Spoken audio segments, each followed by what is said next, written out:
we got some people on, so I guess we can go ahead and get started, and people will trickle in as time goes on. So welcome to Enjoy the Process. I'm Sky Matiox here with Kanyon and Robin and Phillip. And today we're going to be talking about grief and fear and loss and what that means to us and what the nature of fear is and what truths we can find out about ourselves within the fears that we arrive in as we navigate our inner narrative around these things, and also discover some tools of transformation that we can use to gain benefit and leverage from these states of fear, because there's just so much going on in the world right now. And as the world opens back up, and we really got to decide how we want to enter into the world again. And a lot of people are just riddled in fear right now, without knowing really what to do about it or where to go. Where to go within themselves to navigate through it. And so I wanted to throw on this week on Enjoy the Process to really navigate this and explore it and figure out what we can all discover together. So thank you for being here. Once again, for those that don't know me, I'm Sky Matiox. I'm the founder and director of Entheo City, which is an educational platform around entheogenic use and Indigenous practices and all things in that department. I'm also a certified coach with Being True to You, which is addiction recovery and psychospiritual integration platform. And I'm here for you guys in any way that I can be. So thank you so much for being here. Now, Robin, Kanyon, Phillip, and you guys want to introduce yourselves?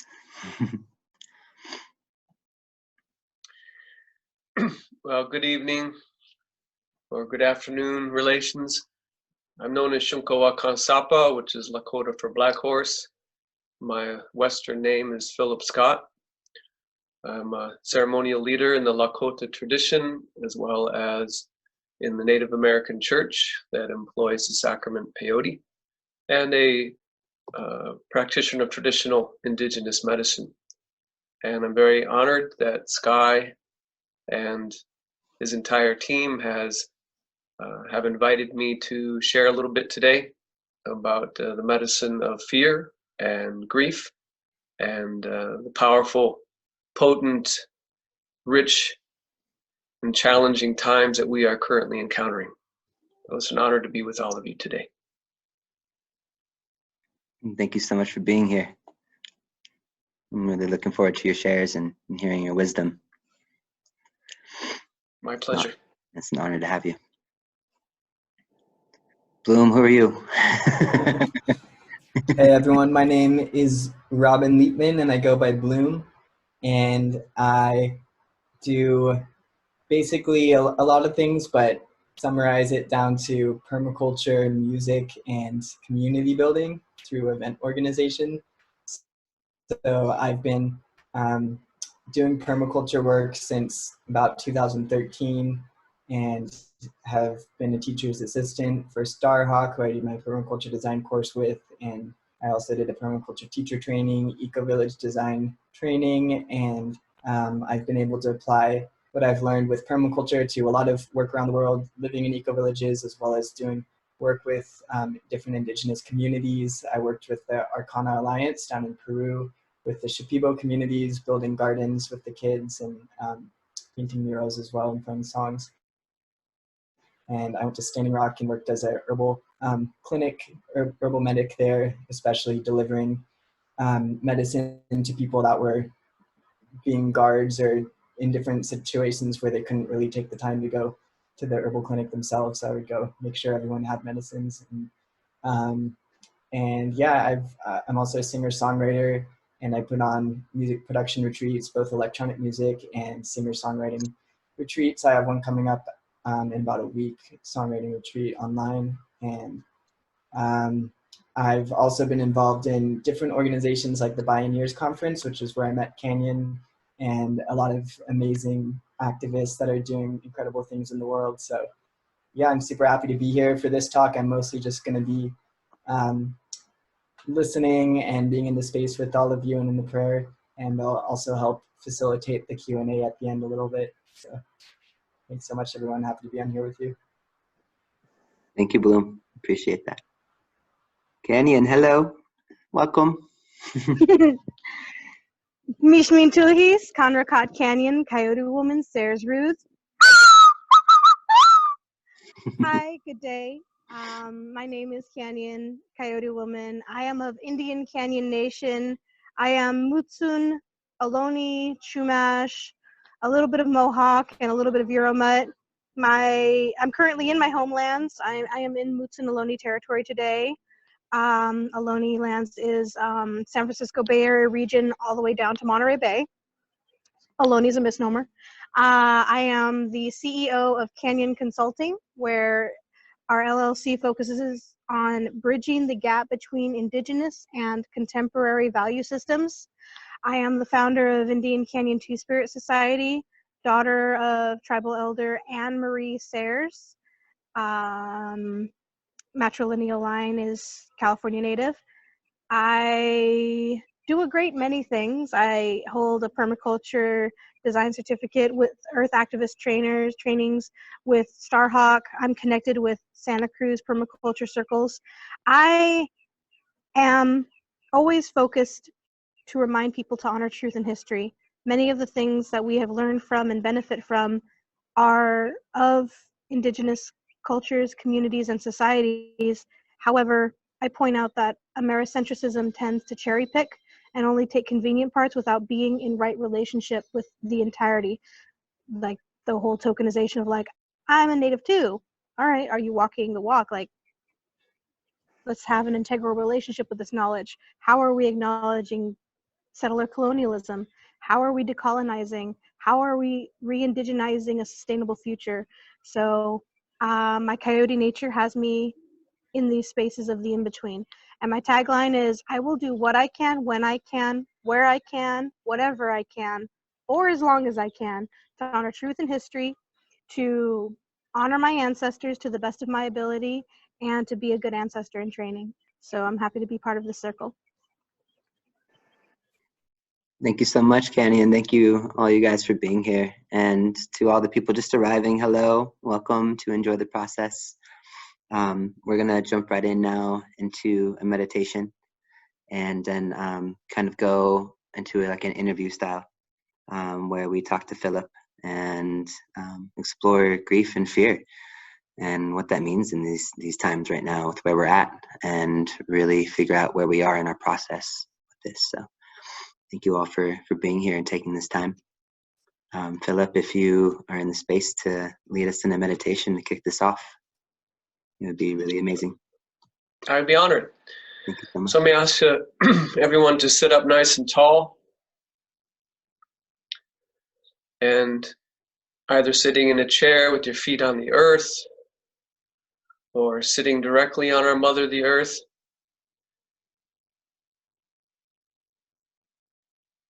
Your spine is erect, shoulders are relaxed. In my tradition, this particular form, which comes from the indigenous people of Tibet, so pre-Buddhist tradition, your hands are palms down on your knees. This is the position of dignity and nobility as a human being. This is actually one of the fundamental postures in this tradition. The tongue is touching the roof of the mouth behind the two front teeth. The mouth is slightly open. In this tradition, your eyes are open, but the lids are soft, so they're partially closed, and you're looking down in front of you on the earth a couple feet in front of you. Ladies, breathe into your womb. Gentlemen, into your solar plexus. So your skeleton is erect and your muscles are draped gently on the bone. Breathe deeply into your womb, into your solar plexus, into your belly. And allow your mind to quiet as we concentrate on the gentle inhalation and exhalation of the breath.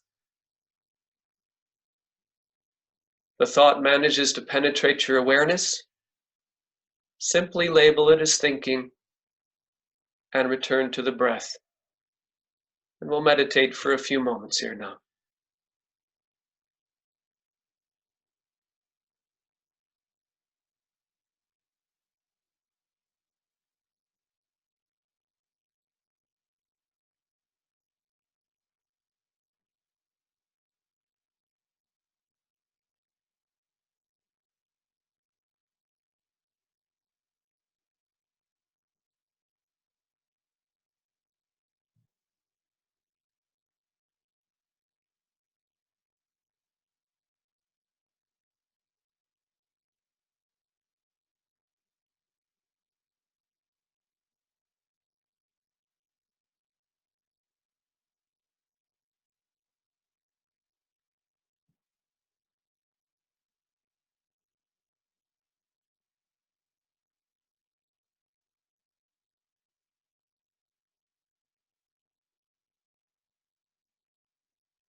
Now that we have brought ourselves and riveted ourselves to this present moment,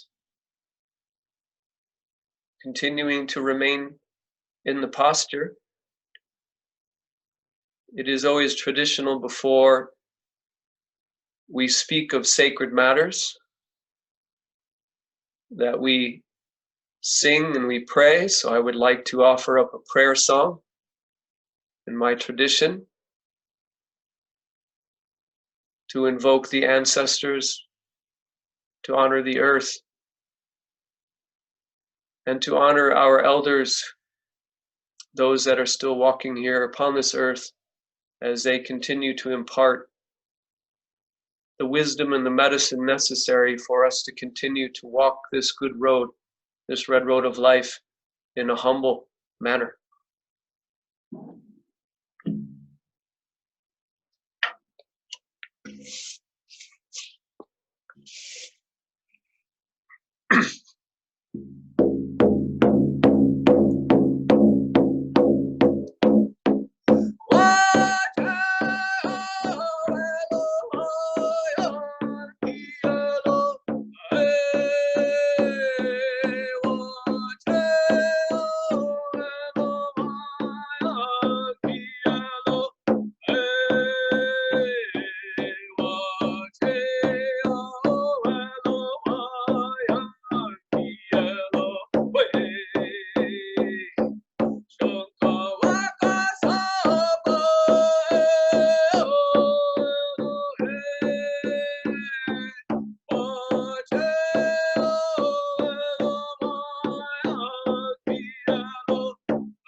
Wow.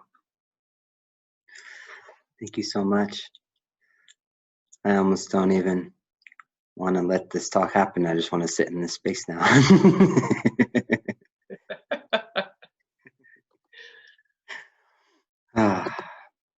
So I've really been navigating this topic, this question of fear and grief within myself this last week, and just really kind of going through all the things that I've had to face, and all the things that really held me back in terms of fear and grief, you know, from my fear of abandonment and how that's had me push people away when we get too close out of fear of them just leaving, to my fear of not being good enough, and that like preventing me from really moving forward with talks like this and whatnot, and just all my own personal baggage that I've had to really deal with, and coming to a place now where I've realized, you know, like these are points of resistance that lead into, you know, that helps to locate our points of power, and we're able to arrive into our fear, into our grief, and into our suffering, you know. And I realized that everyone experiences pain and suffering and fear a little bit differently. And what may be experienced as suffering by many may be perceived as weakness, or just as something easy to deal with by others. And I feel like it's really important that we stay mindful of how we react to people when they share in their fear and their suffering, and not box people in or tell them that it's just no big deal, etc., you know, and really just bypass it. And, you know, we're all waging a war inside, and we all have different ways of coping and coming back to our center. And when we can bring our inner narrative around fear and suffering to the surface, it allows us to see where we are in our process. And so I'd like to ask you, Phil, you know, about the nature of fear, and, you know, what is the nature of grief and fear, and how does that lead to suffering? It's a rather profound and poignant question. And on the journey of wakefulness, right, what I regard as awakened warriors, we're going to grapple with our fear. And in fact, unfortunately, the modern world in which we dwell is predicated on fear. And certainly, this current situation that we're encountering, the fear is actually spreading faster than the virus itself, along with the dissemination of misinformation. So if we examine the nature of fear, we understand that it's a gateway. In fact, in every single sacred tradition on this earth, when one is called to a path and embarks on that path, the first gateway that one will encounter is fear. So it becomes the rite of passage, which allows us deeper communion and connection ultimately. Now, if we look at the acronym of the word fear, it's false evidence appearing real, which is another word for illusion. So many of the fears that we encounter are illusory in nature. They're actually often mental projections. So I think about right now, the rhetoric even around the global climate crisis, they regard it as an existential crisis. But it's actually not an existential crisis. It's an actual crisis. It is real. It's not just for us to entertain in our thoughts and our minds. Another acronym that I prefer is F everything and run. So there's this tendency that when we're confronted with situations that bring terror, our tendency is to flee, to run. So we have these interesting extremes of fear. So often fear is paralysis and blindness, right? Getting caught in the illusion and the inability to act. or we also have this tendency to run. And I don't wish to make light of the fact that some of the fears that we encounter are legitimate. But every single sacred tradition, particularly indigenous, has antidotes to fear. Because our intrinsic birthright is fearlessness. And we know that to be true because we can watch a baby, we can watch a young child. And we see the way that they're able to engage with the world. And so fearlessness is ultimately our birthright. So how, through the inculcation of fear, through our parents, through our society, that infuses these fears into us, which then causes, both somatic and physiological reactions in the body and these narratives that you spoke of. How can we combat that? Well, awakened warriors, illumined beings, there's actually only one way to overcome fear, and that is to confront it. First, we must be honest enough to identify what the fears are that are crippling us. So to take stock of them, to take a personal inventory of the fears that shackle us. And then once we have identified them and articulated what they are, then we can begin to confront them in a very pragmatic kind of way. So, for example, if an individual is terrified of snakes,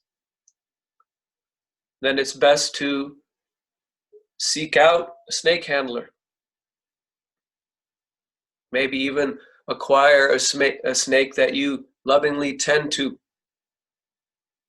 so that eventually the individual becomes less and less accessible to fear.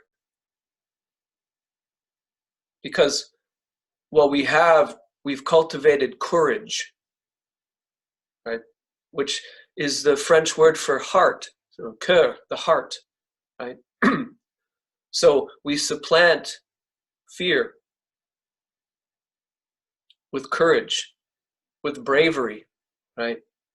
This for me is the ultimate quest of every aspirant on the sacred path, right? To embrace one's fear so that we're able to penetrate through the illusion to see the truth of ourselves as well. And in so doing, we retrieve energy that has been lost or that's trapped in paralysis and blindness. So for me, this is the approach to how we can liberate ourselves from fear. Now, as I said, today, particularly in this world, in this pandemic, the fear is spreading faster than the virus. And there are legitimate concerns that individuals have about their welfare, their safety. There's a difference, though, between allowing fear to trap us, keep us in psychological and emotional bondage, versus acting to remediate the fear, so that it's not taking hold of us and crippling us in some kind of way.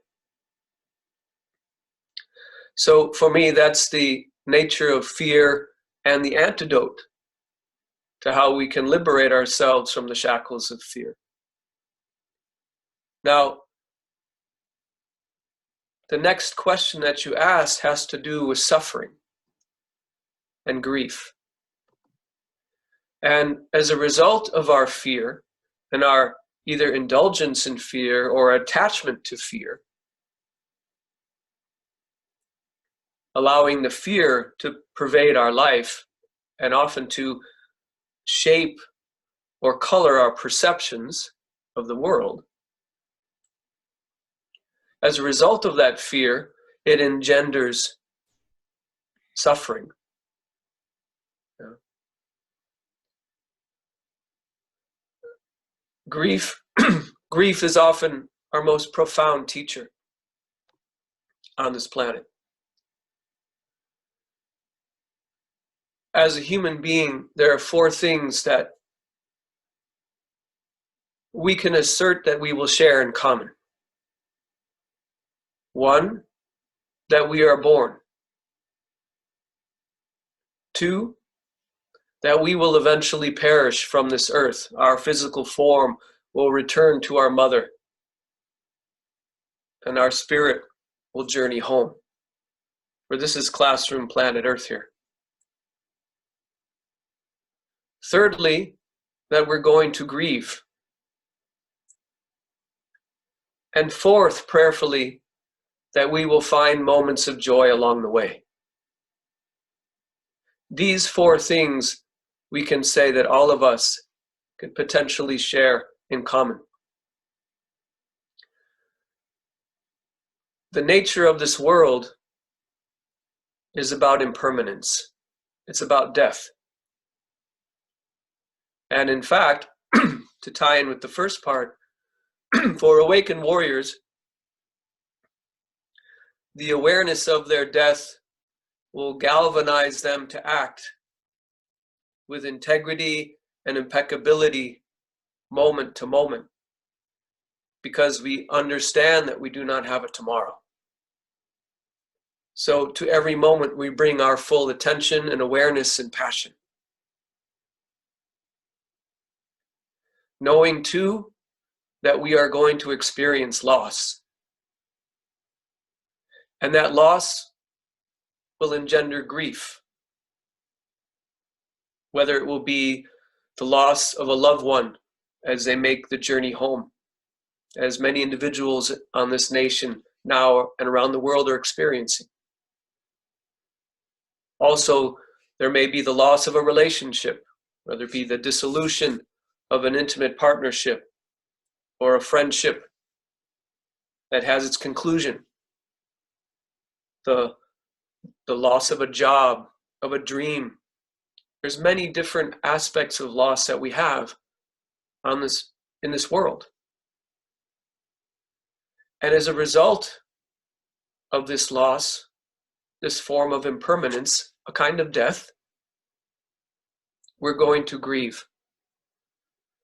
And grief is a profound and potent teacher that will help to transform us, helps us to touch into our mortality, into our humanity, to cultivate deeper compassion for the suffering that we experience in this world, which is also a form of transformation. And so when we encounter loss, we embrace this teacher that's very unpredictable. You know, oftentimes in the Western colonized paradigm, they speak about the very discrete stages of grief. And that has never been my experience. It's possible to experience all of these stages in one moment. So I happen to be a widower, and my beloved wife made her journey while visiting our adopted Lakota mother on the Pine Ridge Reservation. She was involved in a vehicular accident. And that was over 20 years ago. I was a young man at the time. And that catapulted me on an odyssey of grief. And unfortunately, the Western culture is one that often denies the existence of death and therefore prevents the expression of grief. And everyone's experience of loss and grief is very subjective, very personal. And it's going to take the amount of time that is required for every individual to receive the teachings and the medicine and the learnings and the lessons. And for myself, it was a profound odyssey. And fortunately, having devoted my life to this red road, to this path, they're very elaborate ceremonies and medicine ways that assist people not only to help that individual make that journey, but also for those who are bereaved. And the Western culture for me was very ill-equipped to be able to support me. And so I sought out my Indigenous mentors and families to support me in the grieving process. And I will be honest with you, I do not believe that one ever overcomes grief, but I can assure you from my own personal experience that one can heal. As I said, I don't believe we ever get over the grief. Rather, we learn how to relate and hold the story of that loss in a different way. It gains greater perspective, deeper understanding and insights in medicine that come from the potency and the pain of that loss.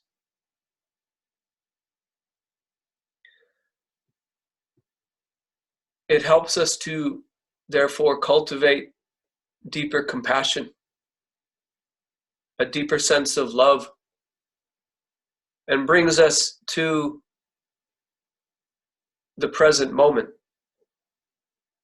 What I can say is that after one moves through the journey of grief, particularly in the first year of experiencing loss, through that transformation, one is inexorably changed. One is never the same person as they were before, particularly profound loss. And that's part of the transformation that happens when we embrace grief as a teacher.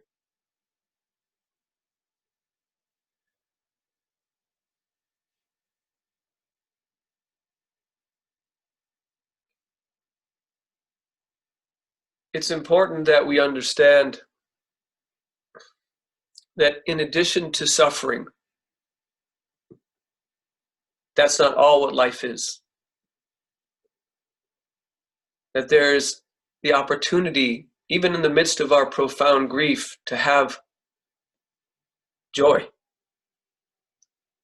In fact, the awareness and experience of our suffering actually helps us to understand the preciousness of the life that the Creator and the earth and the ancestors have bestowed upon us, and therefore not to squander this time, but to truly use every moment as an opportunity for us to be of service,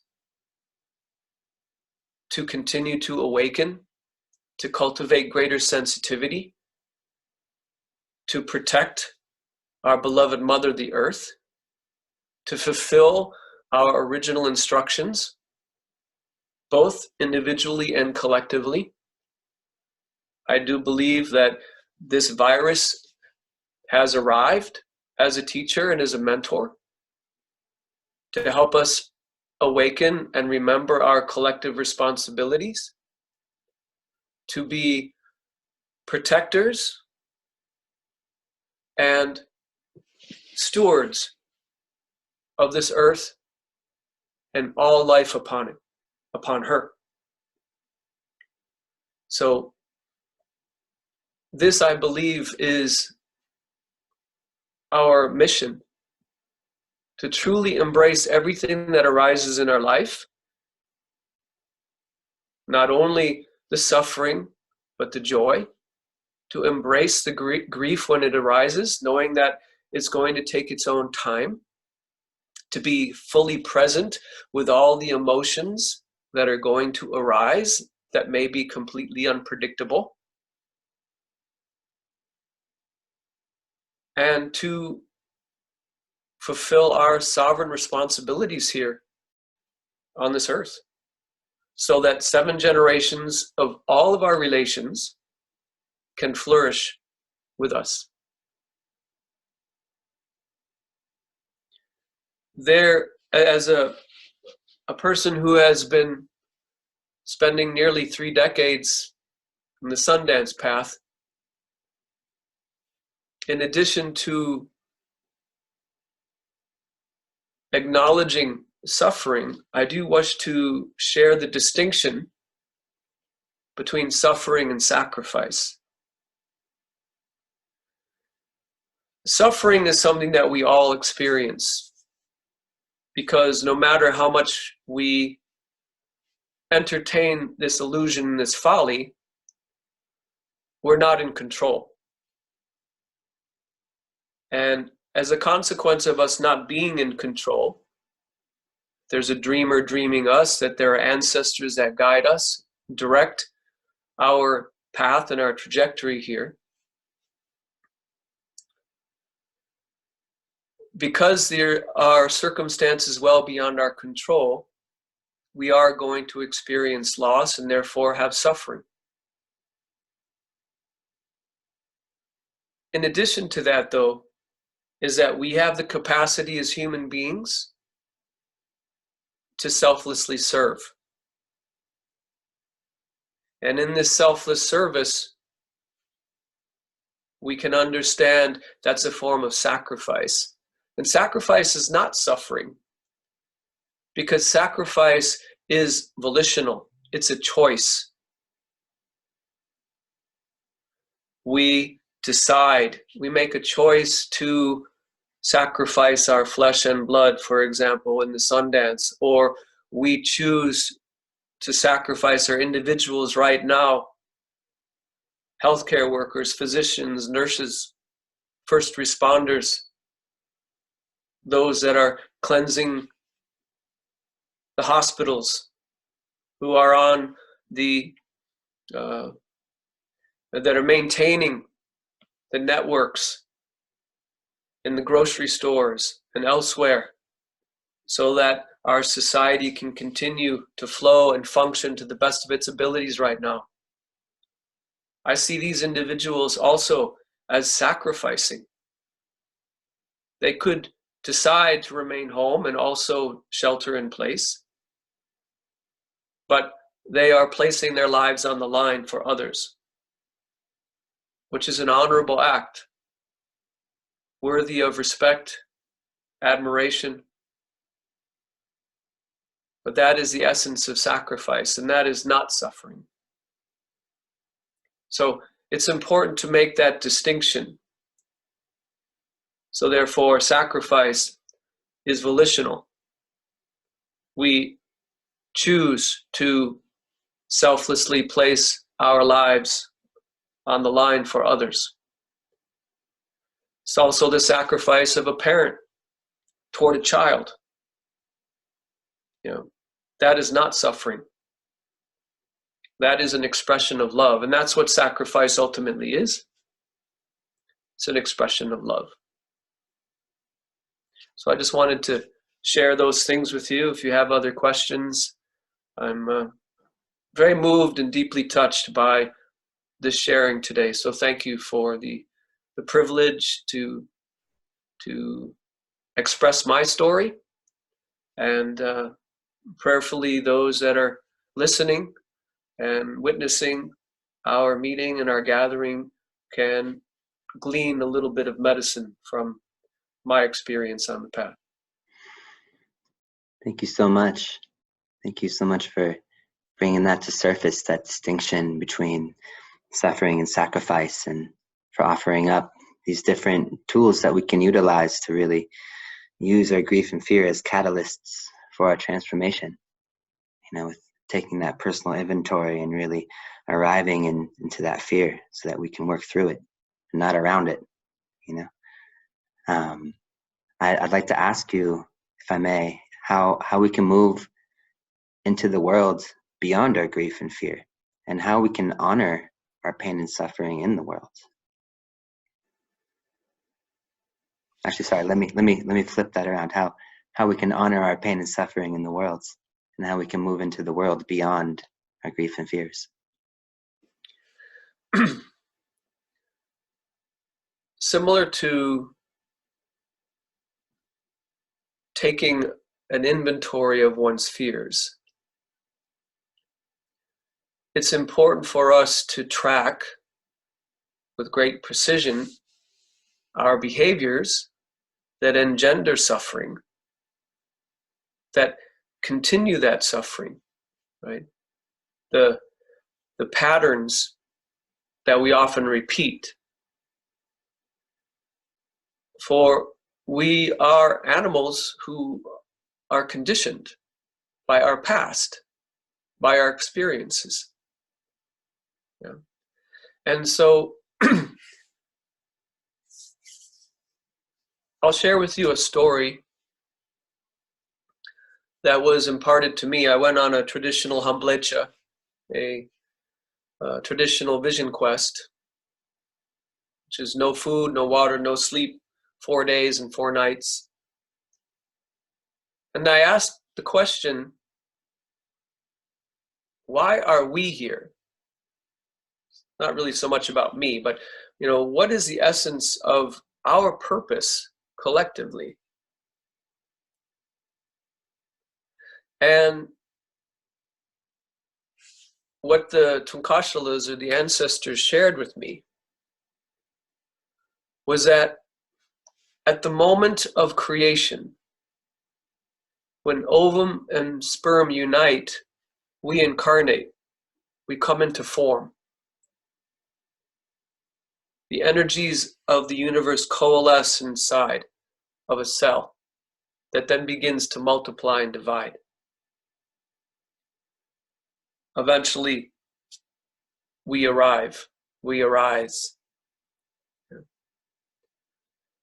And at the moment of that unification,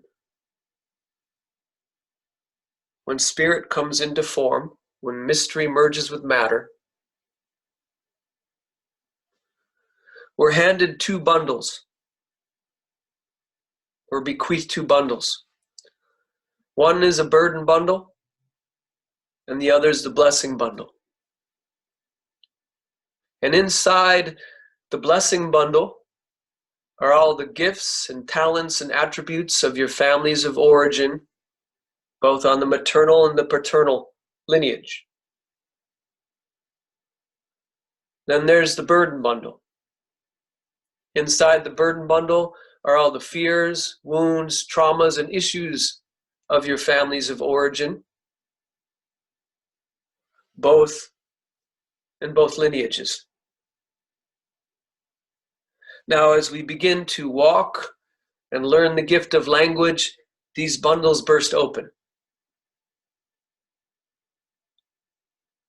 And we get a chance to see with painful clarity all the wounds that our families carry. But we also see all the beautiful gifts. And perhaps a time arises when we say enough is enough. I'm no longer going to carry the burdens of my family any longer. And so we dive into that burden bundle. And we do the difficult work of healing. And healing is never comfortable.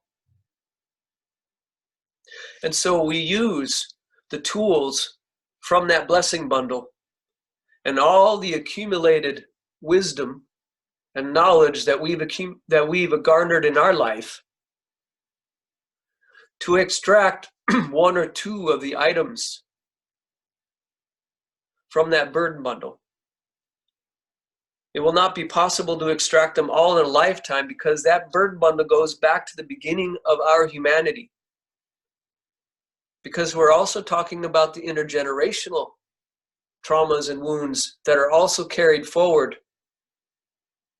through the DNA, through the cells of our own body and the cells of our ancestors. And so we focus oftentimes in what's in our immediate environment. So perhaps if you grew up in an environment of addiction, for example, perhaps you'll be grappling with that part of the burden bundle. And so ideally, the intent is that when it's time for you to pass these bundles on by having your own children or being a mentor for others, that the burden bundle becomes smaller and the blessing bundle becomes bigger. That is how the Tsunka shared this with me. So ultimately, our purpose for being here is to liberate ourselves from the suffering in our own life, as well as from the lives of our relations and the historical traumas, intergenerational wounding. Because in so doing, future generations will be liberated, but this will also break the chains from the past. Because our ancestors are standing behind us and surrounding us, encouraging us to do the work that perhaps they were incapable of doing or weren't able to complete. And so ultimately, the quest is for us to heal, which, as I said, is never comfortable. But fortunately, part of the journey is also to surround ourselves with allies. Surround ourselves with individuals who we can look to for counsel and for guidance, to assist us in medicine, who can champion us in times of difficulty, in times of confusion and grief. Because there's this an illusion that we have in the Western world about independence. But we're not independent. We're interdependent. We are in a relationship. We're born into a family, into a community, into a nation. It's all about interconnectivity, which is why at the conclusion of that song I shared, I uttered the words and the phrase "Mitakuye Oyasin," which is literally all my relations, which is not just our two-legged relations. It's literally everything on this planet. So the elementals, earth, air, fire, water, those are our first elders. They are living, sentient beings. Then come the viruses and the bacteria. They are billions of years old. Formidable elders, formidable teachers. Which is why I say that we are not at war with this virus, that this is our wake-up call. That this is not a terrorist attack, this is our teaching. Because as I mentioned earlier, we have forgotten our original instructions collectively to take care of our mother, the earth, and all of our relations upon her. After the viruses and the bacteria come the plant nations,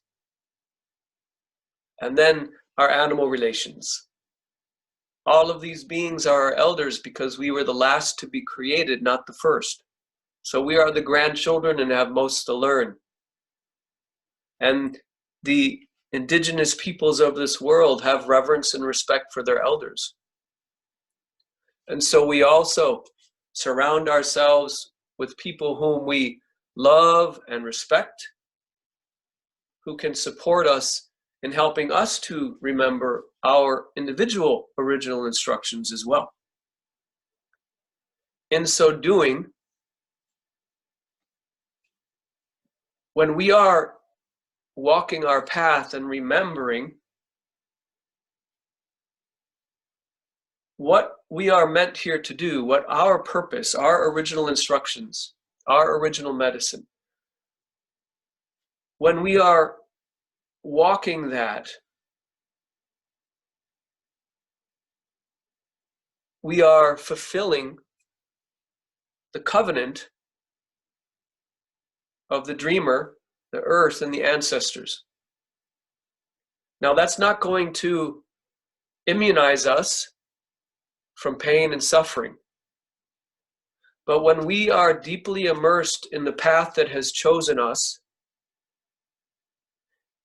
it allows us and affords us tools, medicine, skills to help us effectively navigate and gracefully move through the adversities that we will inevitably encounter here on this earth.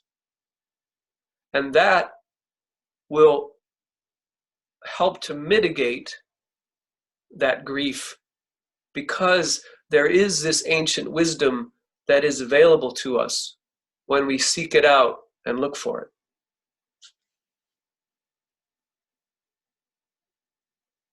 So that's an answer to your query there. Oh, wow. Thank you. I'm tingly all over my body right now listening to that.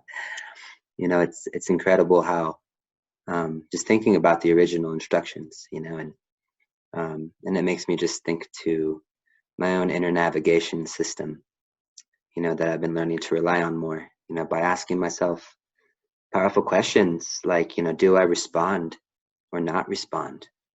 Do I alleviate or tolerate these things that I'm going through? You know, should I remain silent or complain? You know, do I inquire or not inquire? Do I understand or accept these things? You know, do I resist them or embrace them? Do I struggle or allow them? Is this avoidable and escapable? You know, is this within my control? You know, this fear, this grief, this suffering. You know, there's so many ways to navigate it that the more questions that I ask myself, you know, the more I'm able to tap into what my truth is, because I'm bringing my inner narrative to the surface.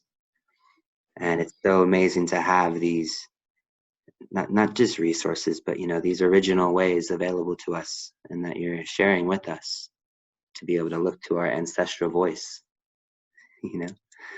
Mm-hmm. And it's quite incredible, you know. Something that I've really been wondering, you know, is like, you know, just when we're in these states of fear, especially with fear around the virus and fear of, like, you know, how we're gonna keep moving forward and paying our rent and putting our food on the table and just having normalcy again. It's like, what kind of truths might we find out about ourselves through facing this grief and fear? And I was curious what kind of truths you have found out about yourself through your processes of moving through grief and fear. I was wondering if you could share some of that with us. Thank you. Before I get vulnerable that way, I did want to also, obviously, my love and my devotion is to the institute that I was instructed to create and birth along with my beloved wife, now in the spirit world. It's called Ancestral Voice, so I'm glad that you brought that up, right? Ancestral Voice Institute for Indigenous Lifeways. Because I do believe that our survival as a species is contingent upon us remembering how our indigenous ancestors lived in harmony and balance on this earth, and to honor the original wisdom of indigenous nations all over the world. but also speaking about how to address fear, as you just mentioned, when it arises in us, or the grief. It's important to understand that there is no one right way of addressing and embracing our fear and our grief. As I mentioned, it's very much a personal and subjective journey. So it's not possible to judge how someone else is going to be encountering and engaging with these teachers. That said, I'm reminded of a protocol that we follow. So I have a love of the natural world, and I love to scuba dive. So I'm an instructor, a PADI instructor. And one of the protocols that we observe when we encounter an emergency underwater at depth is 4 steps. The first step is you have to stop what you're doing. Whatever it is that you're doing, you need to stop. Second is to breathe. The third is to assess the situation. And the fourth is to act to remediate whatever the issue is, so that that emergency can be averted. I believe that also can certainly apply to fear, because obviously when you are in an emergent situation, that's what often is going to arise. So the panic sets in. But when we encounter fear, by not moving down the familiar pathway that perhaps is something that your family did or that you have repeated ad nauseum, we stop what we're doing so we can arrest that pattern. We breathe to come back to our center. We evaluate and assess the situation, whether it be an external one or an internal one. And then we act with clarity and sobriety rather than reactivity on a way to remediate whatever the challenge or the situation is. And I see this playing itself out now, ideally with this pandemic. Right? If more individuals took this approach, I do believe that there would be a very different outcome and scenario that we are currently seeing in the world. But to answer your question about how my own relationship to grief, I have to say, to be honest with you, I really don't have any fear. There's nothing that grips me. As I mentioned, I've really done a lot of deep work on myself, and this particular path is a potent one for very swiftly bringing people's fears and wounds and issues to the surface. I've been struck 3 times by lightning, and so medicine works very quickly. And it's a gift when people get triggered, because that's a revelation of the wounds. And then there's an opportunity then to do the deeper work in order to liberate ourselves from those wounds, so that the decisions and actions that we take are not based upon previous patterns and reactivity or myopia, right, where we get into this tunnel vision, right, but come from a place of spaciousness and awareness and responsivity. And therefore we decondition ourselves, right? We reprogram ourselves so that we have healthier avenues of response to what may have been a trigger or a threat in the past. Yeah. And therefore we become, as I said, less and less accessible to fear. Yeah. But to answer your question about grief, of which I have certainly been on this odyssey for, well, since 1999, when my beloved wife made her journey home, I do believe that it brought a level of compassion and love and wisdom to comprehending suffering. Because before her passing, I had never truly encountered death in the same way of someone whom I profoundly loved before. And I had been sundancing and been a fierce warrior and protector of this way of life on this red road. So I was more than willing to offer up myself in sacrifice as a warrior. But I had never really touched suffering before in the profound way that her death fostered. And so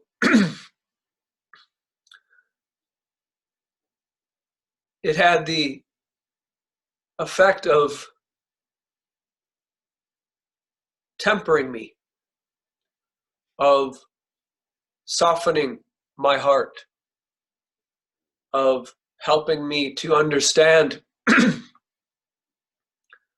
the truth of bereavement, the truth of suffering and loss. And the other gift, as I'll be honest with you, when I experienced the death of my wife, I became very angry. I was upset with the Creator for taking my wife home. The irony was that even though I experienced a crisis of faith, I knew no other way than this road, the red road that I walk. So it was through this way I was able to heal, as well as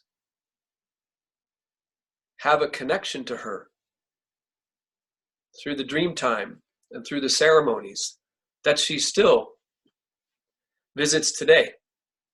In the lodge we conduct, in the meetings that I perform, the hamblechas, she will show herself in different forms, just to assure myself and the community that she is ever present, as all the ancestors are. So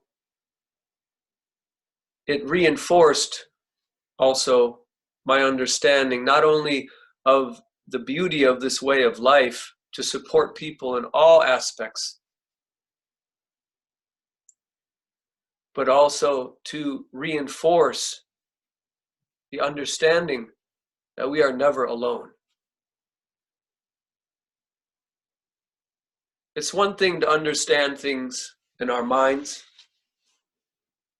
It's another to truly embody it in our heart and our spirit. So those are just a few of the blessings and gifts that I received on this odyssey, this grief that I was thrust upon.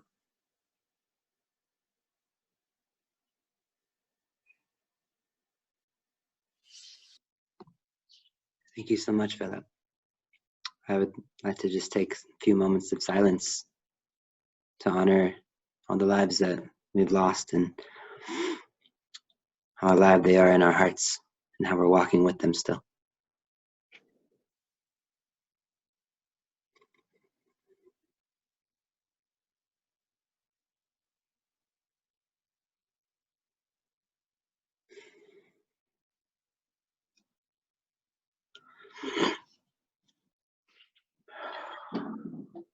I feel drawn to sing another song. Please, thank you. This is a grieving song, actually. It's a Sundance grieving song. Now, originally the song was only in the masculine, but I asked my family for the linguistic change so that we can also honor the feminine as well, right?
That's a song to honor all of our loved ones who have made their journey to the other side.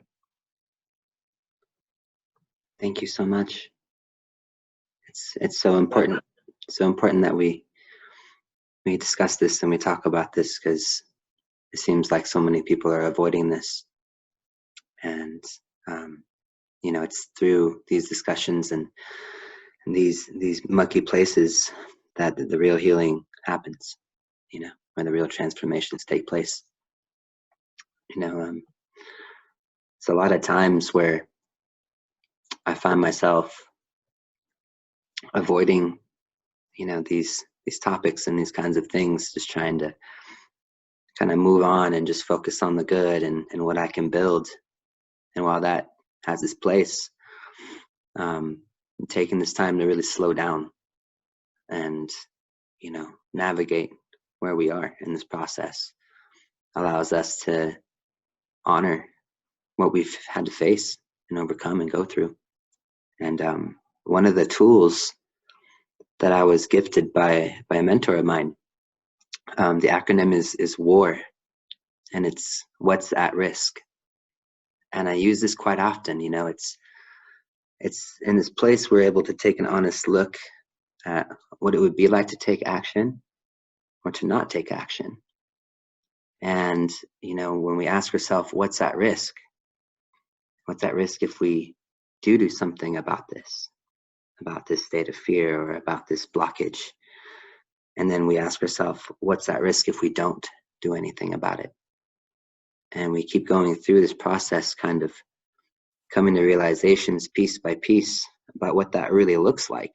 You know, I feel like we're able to find that deep truth of what this fear or grief or what have you is showing us. And a lot of other tools that we can use to really stay in this process and not try to work around it, you know, is to really take it as it comes, you know, and to embrace it and lean into these things and identify clearly what our work is to be able to move through it. Because when we can do that, we can look inside inwardly for the answers, and we can draw strength from within. You know, we can truly draw that agency to cultivate the courage to keep staying in this process. And as we continue navigating through this, then we can identify how we can change or improve through this process. And I think it's really valuable to, for myself at least, to have a daily journal about what that's like, you know, taking it as it comes. Using all these hardships as catalysts, you know, they really allow us to let go of our attachments and addictions so that we can ease our process and we can start to enjoy the process as we are here in this discussion. Becoming removed, you know, or unmoved by the material world that we're anchored within. Then we can free the pain and the traumas and the karmas from within our body. And we can recalibrate to our true north each day. And then we can truly start identifying what our purpose is, and then going one step further in everything that we do, knowing how much courage that we've had to stay in this process. And then we can learn from our suffering and make immediate changes. And, you know, as we were discussing before, everybody really handles these things so differently. You know, sometimes people are more curious about understanding the root of their fears, such as you touched on earlier. I love that story about creation, when sperm meets ovum and that spark hits and we get those two bundles, and what that means for us, you know. And then we can start really understanding where we came from and all of the fears and karma and stuff that were laid out for us to have to deal with, you know. And then others may be more indifferent and they just simply want to solve them in the easiest way possible. And that's okay too. That's totally okay too. You know, either way, it seems that to begin the process, we need to bring our attention to the potential for growth through our suffering, so that our ego can release its attachment to the fear, the trauma, the sabotage, the pain, what have you. Because just as one cannot force a flower to open, we cannot force ourselves or others to change. We must learn how to enjoy this process. And that's why I'm so grateful to have the series that we're doing here today and to have you here with us. You know, thank you so much for all that you've shared. Thank you so much. The beauty, as we begin to cultivate our courage, there's like a organic snowball effect that we actually gain the momentum to be able to look at more and more fears. And in fact, that energy builds so that they are more easily liberated. That's then what fosters the fearlessness, right? But the first step is taking the willingness to change, okay? There's a few things that, you know, obviously in our Western culture, there's a terror of death. There's a terror of grief. And there's also a fear of change. And as a result, very few are willing to embark on that journey. But if we want to liberate ourselves from the shackles of fear and do the healing, then we must be willing to change. Yeah. And ultimately, what's at risk when we don't is then there's no clarity and there's no sobriety. There is a perpetuation of the cycle of fear and pain. We continue to be riddled in paralysis and blindness, or fleeing, running, rather than stopping, breathing, saying, I'm willing to confront whatever has been a part of my personal past, my collective past, the familial past, so that I can find freedom while I'm in human form. That's what's possible. That's the ultimate quest, right? Is to find freedom. But I'm not talking about social freedom, religious freedom, gender freedom, sexual freedom. These, for me, these are fundamental. Now, naturally, in this world, we have to fight for them because this world is a place of sleep. But ultimately, the fear that I pray all individuals endeavor to achieve and seek is the freedom of absence of concern for yourself.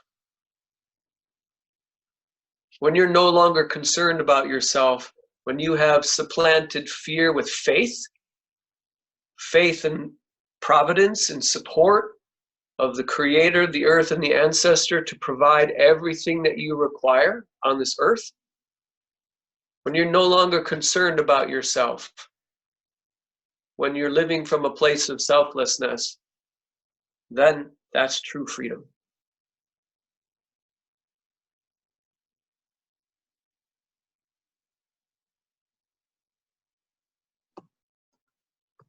What in your experience are some ways that we can ease that process?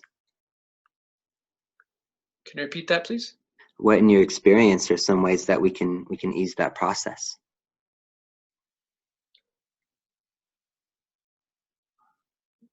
I believe that by shape-shifting the conditioning of our self-absorption, by first examining where our self-importance and our self-absorption lies. You know, there's an incessant attachment, again, in the Western world to independence and ego. But if we're living mitakwi oyasin, if we're living all my relations, and we're understanding the interdependence and interrelationship, then we already begin to remove our own subjective regard for ourselves as being the most important. Yeah. And that ultimately is the essence of decolonization. Yeah. So all of us are indigenous people. Every single one of us on this planet has arisen from the earth. But many individuals have forgotten that fundamental connection to the earth, the ancestors, and source. And as a process, I really regard that forgetting as a form of domestication and colonization. And it's insidious, and it affects everyone. And so it's about being able to touch into our intrinsic indigenousness, as well as to honor those that haven't completely forgotten their native way of life, and to support them in that. Yeah. To become respectful champions of indigenous nations who are endeavoring to protect and preserve their sovereignty, their identity, their language, their cultural way of existence, you know, at great threat and peril, even now, to this day. So that, for me, is the essence of what this is about as well, is the cultural self-absorption, the individual self-absorption, which separates ourselves from one another. Right? If we think about the hoarding that's been happening currently as a result of this pandemic, even though supply networks have been open and maintained, but what it does is it speaks to that fear about insularity. I need to take care of myself and my family immediately. So, you know, the reason why many of the shelves are empty now is because individuals were thinking only about themselves rather than about how to share and support one another in this time of crisis. Yeah. So that hoarding for me is a reflection of the illness that we have in terms of our lack of awareness of interdependence and support of one another, right? Which also speaks to the disintegration of family and communities as well, right? When we lived in tribal nations, there was an awareness of our mutual support of one another, that no one went hungry, everyone was taken care of, there were no orphans, that it was the matrix of the community that supported each individual as well. And it's that level of regard that we have forgotten in this time. So we've forgotten the medicine of interdependence, interrelationship, and that's expressed, this level of colonization is expressing itself in how we are mistreating the earth. And she is now, as gently as possible, teaching her grandchildren, us, to wake up, to see the unsustainable trajectory of how we are treating her and mistreating all of our relations on this planet. So this is our gift to radically alter the way that we are engaging with one another, with this earth, with all of our relations upon her, right? It's this forced sequestration is an opportunity to go within, to see the issues and the wounds and the fears that are arising, so that we can ultimately heal them individually as well as collectively. My prayer is that when the earth or the world and we actually begin to seep out of our homes again to re-engage, that we do not go back to the way things were, that there is no return to normal, because that normalcy was toxic, is toxic, and unsustainable, and will continue to perpetuate the cycle of greater suffering for all beings on this planet if we continue to recapitulate this pattern of not paying attention, not adoring the earth, honoring her and all life on this planet. This is at the heart of the matter. Literally, for all of us to start living from our hearts, which is ultimately an expression of love. True, genuine, abiding love.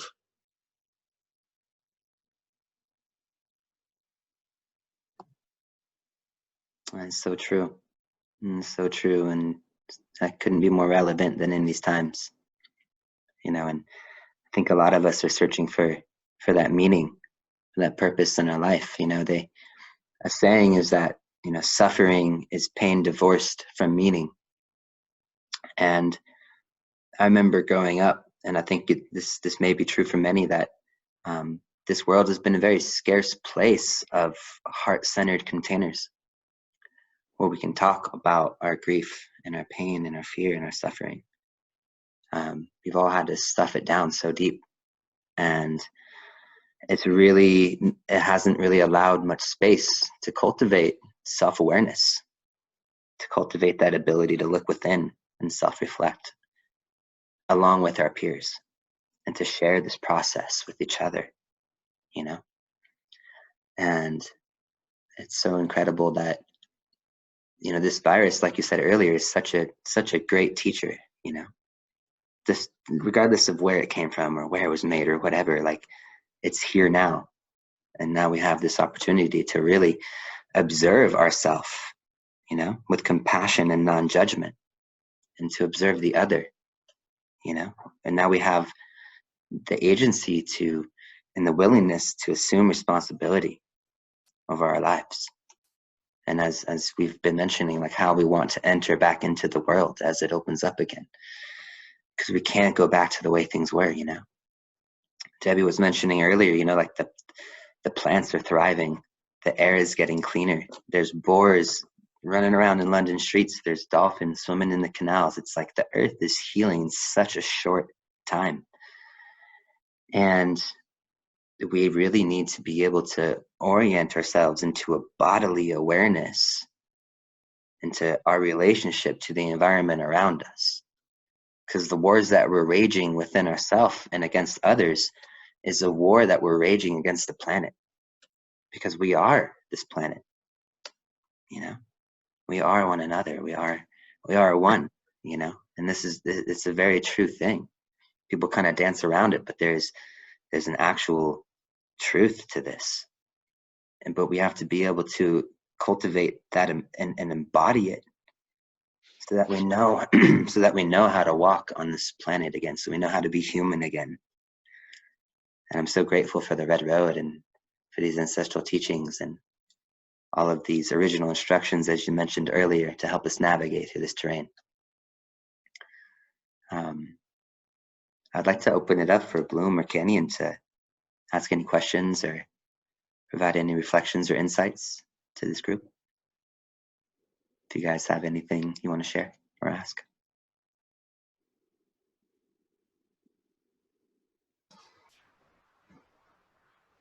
Yeah, sure. Thanks so much, Phillip, for everything you've been sharing. It's been really profound. I've been actually taking a lot of notes, so I'll be able to share that afterwards.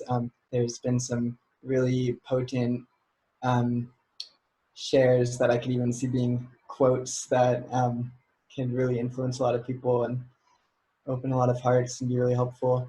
And my question always relates to how can we apply this to our immediate lives and everything you've been sharing? How can we really just like integrate, because a big part of the theme of Enjoy the Process is integration. So how can we really integrate this befriending and engaging with the fear and the grief and all the things that are coming up for people at this time,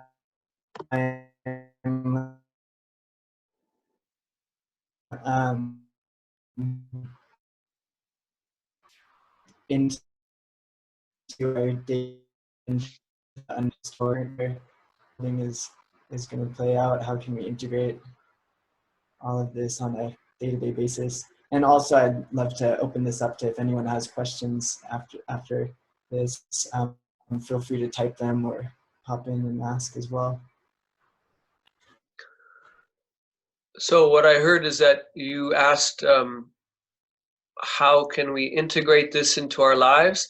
At one point, your mic kind of cut out. So was there a second part to the question? Oh, the second part was just that if anyone else on here has any questions, I'd love to open it up for just the general questions that people have. But yeah, for now, I'm wondering any advice that you have for, or things coming through for just integrating what you've been sharing into our daily lives and daily practice. Okay. Yeah, so I think just to be clear, for me, suffering and grief and fear are vehicles for awakening.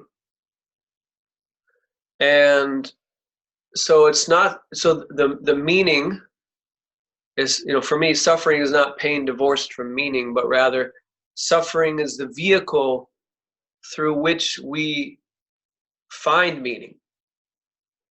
And so whatever it is that we are encountering, that's the gift of our teaching. And so, again, the dreamer has a different dream for everyone and will we will encounter different adversities and challenges based upon the crucible of our family, based upon the bundles, that burden bundle. And so it's about being fully present to whatever is arising in our life. And then, again, using the tools from the blessing bundle, from your family, as well as from your own accumulated wisdom and experiences to be present and to heal and to move through that. That's where the integration comes through. And a big part of that for myself is walking whatever the sacred path is that calls you, which means that you engage in the rituals, the ceremonies, prayer, the meditation, right? All the things that form the ground of whatever your sacred practice is. That foundation helps to heal and therefore integrate and learn, right? So the learning may actually require time. There's a misunderstanding that time heals all wounds, and I do not believe that that's actually accurate. It's my conviction and my experience that it's what you do with this time that will either foster healing or not. So time in and of itself is not the healer, but it's how you engage with that time, what practices that you participate in, right? And so, based on your listeners, they may come from many different sacred paths. So each path that is available to us as human beings, when followed with heart and devotion and practice, will help us to achieve healing and liberation. There's a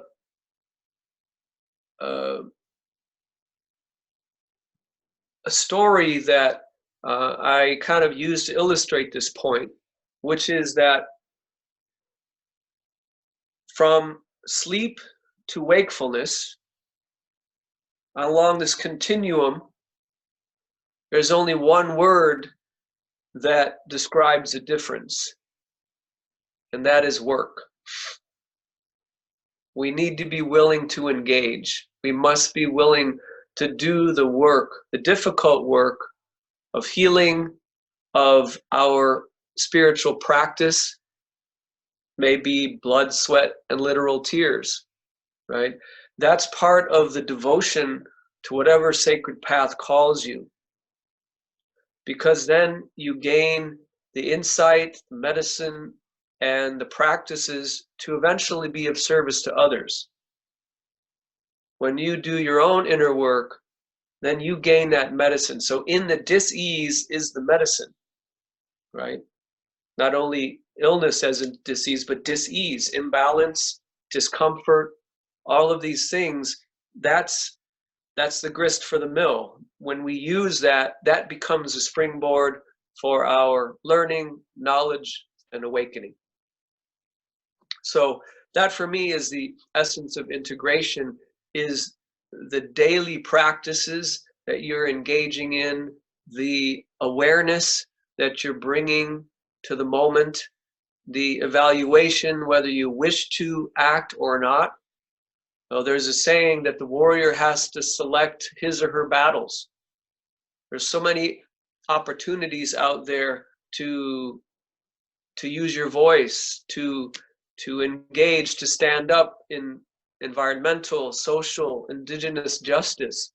But there's so many challenges out there and battles that need to be waged. It's important that you don't necessarily squander all your energetic resources by trying to engage in all of them. So we become very discerning and selective about which ones we will engage with, obviously being guided by dreams and by source and ancestors and earth. Because not everyone can do everything. And so it's important, therefore, to be humble and to be selective and discerning. Sometimes there's a time to go within and not to necessarily engage with the world, right? So we continue to track ourselves, as I mentioned earlier. We're continuing to stalk our behaviors and our actions so that we're in alignment with our values, our principles, and what our mission and purpose is. So prayerfully that answers your question. Thank you. Yeah, thank you so much. I appreciate that. That's really helpful. I'd also like to ask if Kanyon, if you want to ask anything or say anything, share anything as well. Yeah. I appreciate what has been shared, and I understand that when we are navigating this current state, as well as becoming curious as to steps that we can take around navigating both the grieving process and change and suffering and what is around us, I'm going to lean to thinking about the layers of history that we need to acknowledge, from as simple as honor the past to shape the future. We could both honor the wisdom and knowledge of our ancestors of the past, so we may hang on to that legacy. We also need to acknowledge the atrocious crimes of the past and historical repetition that has led to negative results that we can learn from, i.e. don't repeat the mistakes of the past. And also ways that we can recognize our levels of accountability. There are many times that I have conversations with non-Indigenous people that either defensiveness, fear, or sadness or grief are part of something that may inhibit them from taking steps to open up, i.e. potential defensiveness in I didn't do any of the things of the past. Well, in what ways are you thinking that, in what ways are we accounting for how we currently are navigating accounting for history? Like, many of us benefit from many things. I currently benefit from colonization. I have this awesome, amazing mobile device. I have the resources. I'm enjoying many foods that have traveled here due to these things. Amazing things have come of this. However, there is a lackluster of accountability in how it has hurt our communities, how it has been a detriment to Indigenous societies, and how we are ill prepared. Like, the way I put it is, if we are going to make decisions about the future and we are coming to the table, ideally we are very informed about how our decision can help whatever reason we're coming to the table for. But if we're coming to the table and we don't know about the history of the land that we're on, we don't know about the history until past contact, that's, at least here in California, that's less than 250 years. That's a blurb in history. That's a tiny little dot. And there are people who don't know about taking care of the land with other levels of accountable, restorative, humble, reciprocal relationship building methodologies, like recognizing our kinship to nature, recognizing the animals are the first people, recognizing that humans are meant to be good stewards. We have not been given these practices in our upbringing, these teachings, these pedagogies, these wisdoms. And then when we want to go forward thinking we are entitled to a better life, how are we humbling ourselves in that decision-making practice? I am still on my journey towards decolonizing everything that I've ever been taught. I don't like the word woke, because that already in itself is entitled, saying I'm woke, I don't need to do anything, I've woken up to all of this. It's like, no, you are in a state of waking. There's still more that you need and can become aware of.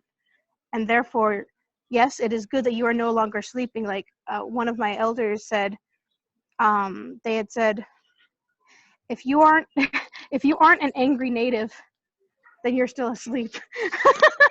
And I'm like, oh dang. And so however, I get mad at that word woke because people hijack it, and I'm for people who recognize it in what it is trying to convey. However, we're never woke. We are still learning, we're still growing, we're still navigating these things, and ideally we can navigate this in a humble, accountable, assertive, straightforward, communicative, and reciprocal fashion. And that sometimes means standing up and not remaining silent or complacent in areas, because sometimes some people tend to elect to stay silent, and I understand. Flight, fright, freeze, appease, more may come in this energy of things. So therefore, when I bring these up, I don't try to criticize people's action. I don't try and criticize people. I may have commentary about actions, because the same thing with Western settler colonialism, it's a mindset, it's a behavior. Behaviors can be changed, shifted, more information can be shared, more efforts can be had, more opportunities, more introspection, more humble, compassionate methodologies of being in community together. These are the difficult conversations we need to have. So that's what I'm an advocate for. So in this, as much as we want to grow for ourselves, how are we in community together? How are we taking steps that sometimes it's important that when we pray for ourselves and our community or our family, that we take it a step larger and pray deeper, pray for the next generation, offer energies towards a strong connection to these living systems that are being impacted, that maybe we don't know their struggle, maybe we don't know what's going on, but there's still a need for that energy, that voice, that opportunity to connect. So in this, I just want people to remember we are entitled to pursue a good life and try and figure these things out for ourselves and how we can be in community, but we also need to see that other people have that similar occurrence happening, and they have their right to their perspective too. At the same time, we need to question, why are we coming to the conclusions that we are? Why are people suffering at different states? Like, I'm seeing some of my fellow affluent community members complain about inconveniences and how challenging it is. It's like, I'm not going to dismiss that they are in a state of hurting and recognizing that they're uncomfortable. However, them proclaiming that it is equal to some of these other harsher levels of interactions, I am going to point out the discrepancy in that argument. I'm not going to say that they're stupid. I'm going to say that their argument tactic is very dismissive of truth. So I do want people, when they think about how they're navigating their space in this world, how are we interconnected? How are our actions and words impacting everything around us? Just the vibrations we put out to the living systems. These plants, like, I have a couple of friends who don't commonly talk about anything spiritual or anything holistic of that nature, and they talk to me how this plant talks to them, and I'm like, yes, they're getting it. This one hasn't talked to me because I just met it. However, this awesome mint grows and thrives, and it's beautiful and amazing. And I love that community members, my friends and family, who may not commonly have this in their everyday conversation, are now having this conversation because they have been given the chance to be observant. They've been given the chance to be a little more attentive, to recognize that we're not in our own little bubble. So I'm just here, just listening, attempting to offer some resources and educational materials. I talk about these things, but they come intermittently in my conversations. So one tiny little thing.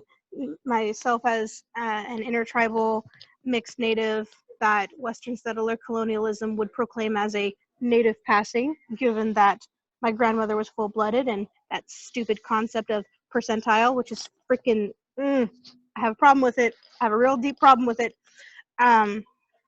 The challenge that is there given that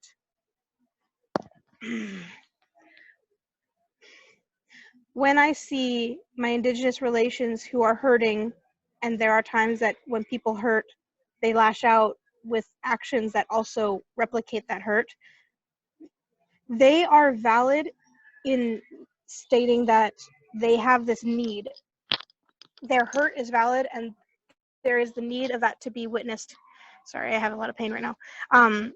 It's not that it's right that they should hurt people, but it is right that that hurt and that perspective is shared, and it shouldn't be silenced. It shouldn't be tone policed.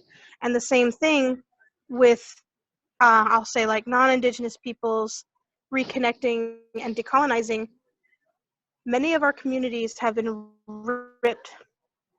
Think about when we're born and we have this connection, that umbilical cord. That connection is to the earth. When we are when we have that connection, we're aligned and in unison. And many of our communities, that umbilical cord has been ripped. Colonization has impacted us all. Some of us are taking our journey towards decolonizing, and some of us don't even know what it's about. In that, all of us have the right to have the perspectives we have. I'm just saying that we need to not have that charge of right and wrong. You know what I'm saying? Like, the natives who are hurt, their hurt is valid. The non-Indigenous peoples who are doing the allied work, who are hurting when they're getting judged, their hurt is valid. There isn't, this part is right and that one's wrong, or this is this and this is that. So to point that out, because like as a Native person, when I visit other spaces, I'm given the opportunity to speak on these issues. I'll be a visiting Native, and I have to recognize that I walk humbly in that space. I don't speak for the Native peoples, I only speak for myself. And many people who are looking to me don't always understand that. And then they're like, we need a Native. So I'm trying to point out that when we're given the opportunity to learn from these pedagogies and teachings, there's a lot of insight that we could have. So I hope people start taking their steps to, well, becoming familiar with layers of truth and history, about our own history, about the history of the land that we're on, and about our community. So yeah. Oh. Wow, thank you so much for that share. That was powerful. I just want to hear you talk like all day. But I would like to open the floor. I wanted to share a little bit on integration more, but I want to open the floor for our crowd to ask Phillip some questions. Does anybody have anything they'd like to ask him or get clarity on, or just anything they want to share from their heart? Do I have permission to share, Sky? Yeah, of course. Okay. First of all, sorry guys for not seeing my face, but here in Mexico, we are trying to live the native way. That includes we're cooking on fire, and when it's dark, it's really dark. So, and we having a balance with the internet. So my laptop is the source of all the internet information, and I'm really grateful we could listen to your guys' wisdom. And it's really beautiful because sometime here, like working with, it was really interesting this point of view, because here, like my teacher, his solution is like sweat lodge all day, temazcal for the virus, for this, but he didn't really touch this part. So it was beautiful for all of us listening to this. And I have a question that was regarding this bundle of blessing. Because, okay, I'm originally from Italy and Portugal. So for me, my medicine women were the witches, okay? At least I try to do my research. I try to go back. It's not really easy to do a vision quest in a tourist place like Italy, but I try to really connect. And during my past 14 years with this project of Cosmic Colibri, I work a lot with native people from Australia to Peru, from Mexico to New Zealand. But for me, if I want to connect with my bundle of blessing, connecting to my ancestor, what would be the best way? Because there is a big gap. I think that in the state there is still a blessing that you guys have and here in Mexico too. That's why I love this place. There is still, but in Italy, there's like, it's been all destroyed. And actually there, when you try to get point finger, and it's really hard. So, and I probably really know my bundle of like burden and what I have to work through, because I had different like dream about like persecution of like medicine women in Italy. But how do I connect to my bundle of blessing?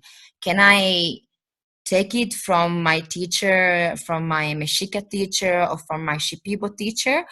Or sometimes I feel this can be cultural appropriation, and also it's not in my blood, so it will have half of the power. I work with cacao, but I feel like, for example, how can I connect me my bundle of blessing that's connecting to my blood? Because I feel it's also really important to get activated that power. So I would love to ask this to all the wise people in the chat. Yeah. Oh, thank you for your question. I think that it's really important for us to kind of ties in with what Kanyon had spoken about a little bit earlier, that it's really important to understand our own personal histories. And of course, the bundle that I spoke about, both the burden and the blessing bundle, it actually goes back to the beginning of our collective humanity. And so both the blessing and the burden bundles carry all the wounds and all the gifts of the collective human race. However, what's important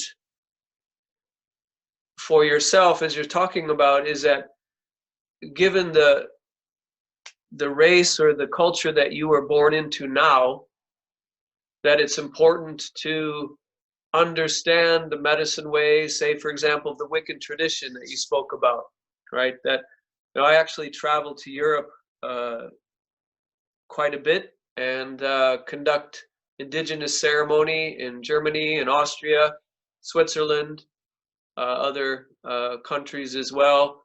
You know, the understanding the history of the indigenous populations in different areas helps us to connect with the land that way, and with the people and the culture. You know, so for example, the Crusades, you know, under the guise of the chalice, searching for that chalice, you know, basically use that as a pretext for wiping out indigenous populations, and like the Wiccan tradition that you mentioned. So unfortunately, when the roots are completely eradicated, then it's based upon resurrection and reconstruction. You know, the beauty of the tradition that you're in Mexico, for example, now is a gift, because, you know, they have unbroken lineages, just as certain indigenous populations, as well as the Aboriginal in Australia. You mentioned them as well. So there's a way, you know, you spoke about appropriation. I think there's a way that we can approach these cultures and these practices with absolute reverence and respect, receiving the blessings of our mentors and our teachers to carry the mantle forward after, you know, years and years of devotion and study. That said, to really answer your question about how to track your bundle, it's important to take an inventory. And this is what I have my students do, for example.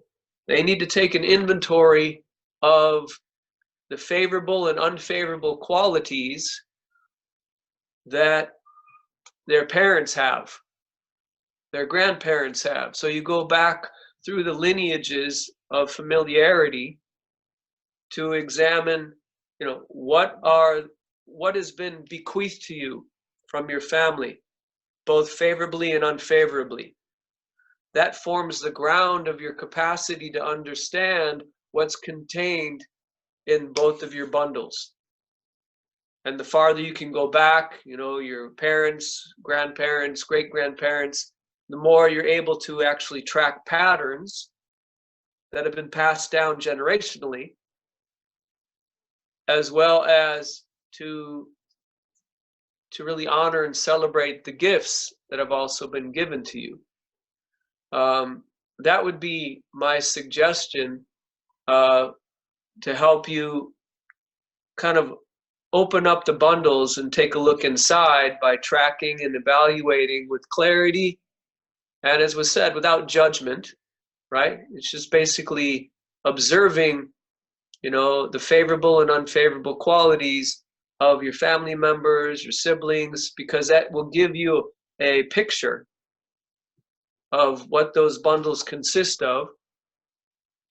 And also, in terms of history, when I speak with, you know, Western or colonized individuals, I really encourage them to understand history not from the oppressor's perspective, but rather to try to get an indigenous perspective.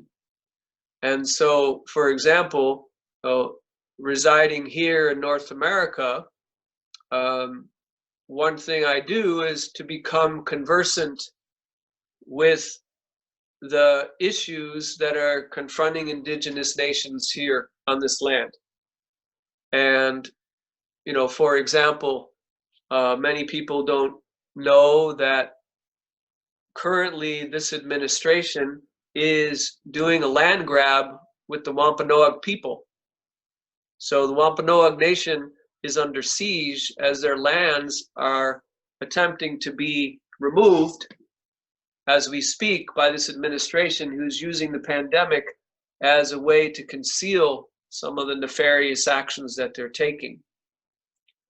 And that actually has an implication in terms of their ability to assert their sovereignty, as well as their intimate relationship with the land. Similarly, right now, I do have adopted Dene, or Navajo family, and it's been brought to my attention that the Navajo Nation is seriously, deeply, adversely affected by the COVID-19 virus right now. And they don't have the resources. You know, oftentimes there's not running water on the res. There are inadequate resources and personal protection for the healthcare workers on the res. So these are some of the continuous disenfranchisement that happens, which we're often not aware of. And so it's really important to be a good student of history to understand that legacy that is often still present for many indigenous peoples that is not a part of the collective mainstream media or doesn't receive the same attention as it should. In terms of Europe, obviously it's important to educate yourself historically as well about the indigenous inhabitants of Europe. I went to Portugal not long ago to do ceremony, and I asked them who the indigenous people were, and they did not know what I was talking about.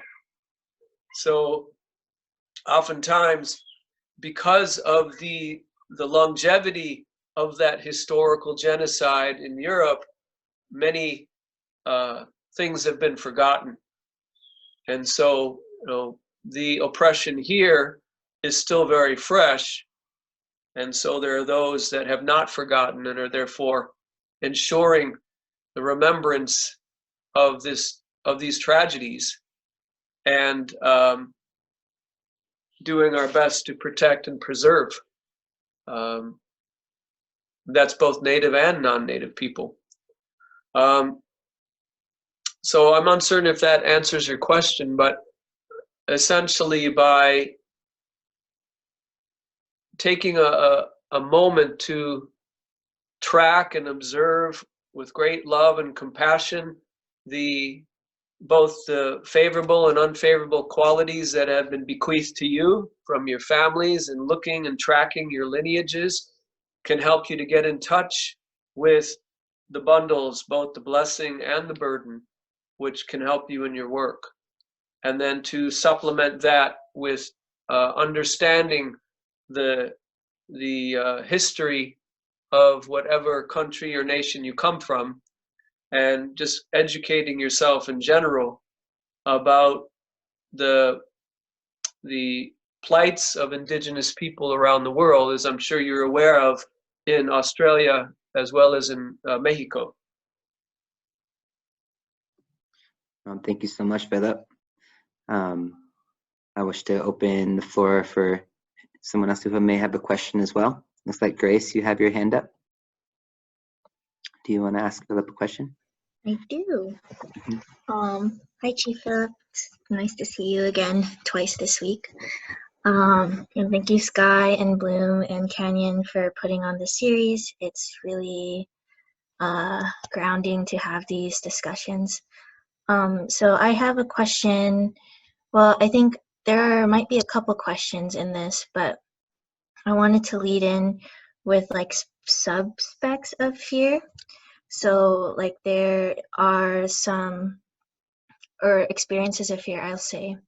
So so from personal experience, I have one thing that's been awakening in me is the fear of making big mistakes, and also the shame that comes within it.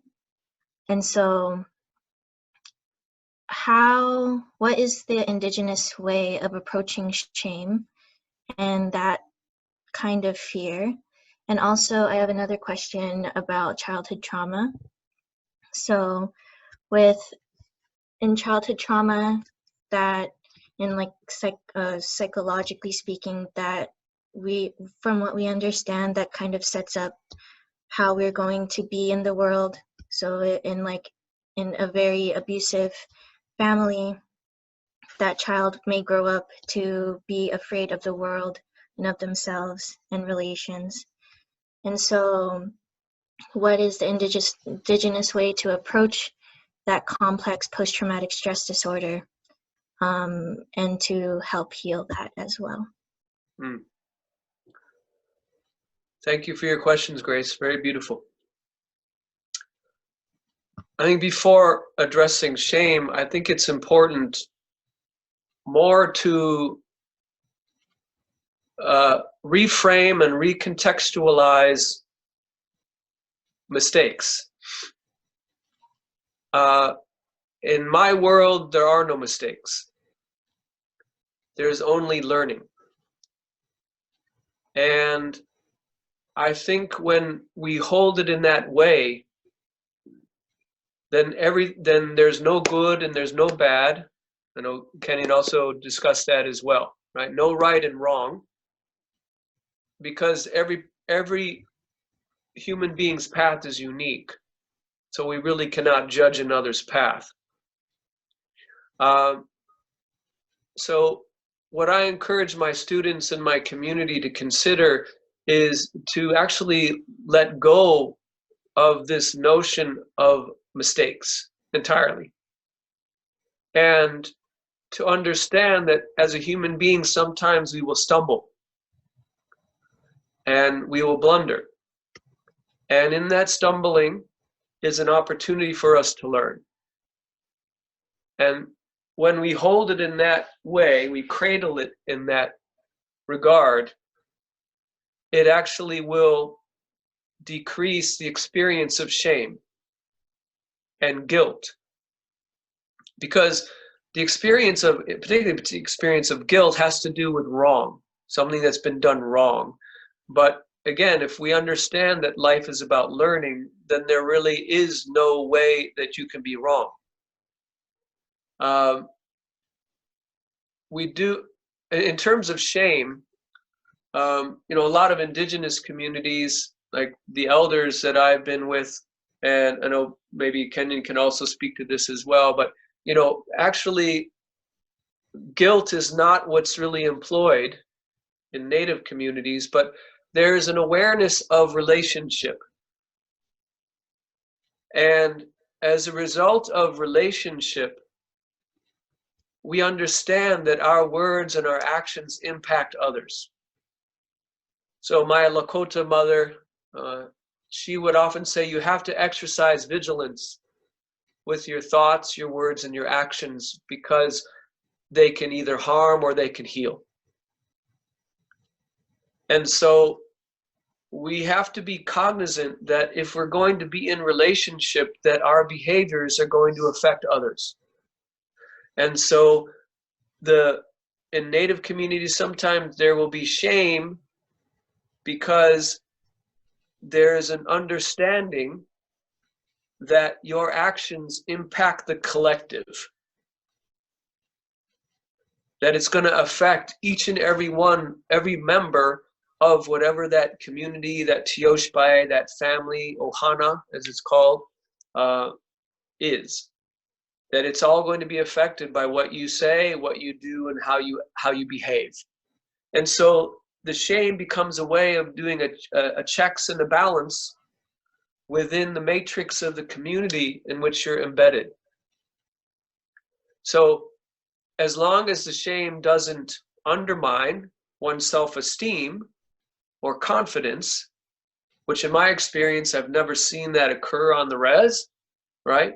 That children are not punished, even if they blunder, but it's an opportunity for education and learning. You know, that the elders may, use that as a learning moment.